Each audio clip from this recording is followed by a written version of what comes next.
प्यारे बच्चों, आज मैं आप सबको सुनाऊंगा एक चालाक चिड़िया की कहानी। एक चिड़िया थी जो कि बहुत प्यारी थी और उसकी आवाज़ भी बहुत प्यारी थी। उसकी अम्मी ने उसका नाम प्यारी रखा था। एक दिन की बात है कि प्यारी चिड़िया गाय के पास बैठी थी और वो ज़मीन से दाना चुग कर खा रही थी।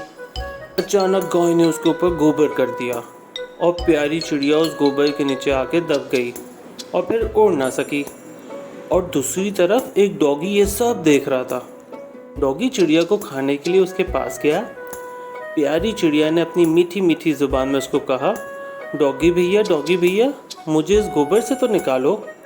डॉगी ने कहा, मैं अगर तुम्हें निकालूंगा तो खा लूँगा। चिड़िया ने कहा, ठीक है खा लेना, लेकिन पहले मुझे निकालो तो सही। डॉगी ने चिड़िया को गोबर से बाहर निकाला। अब चिड़िया ने बोला, मुझे पहले धो तो लो। डॉगी प्यारी चिड़िया को बहते हुए नल पर ले गया।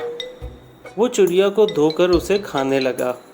चिड़िया ने कहा, पहले मुझे सुखा लो फिर खा लेना। डॉगी ने चिड़िया को धूप में रख दिया।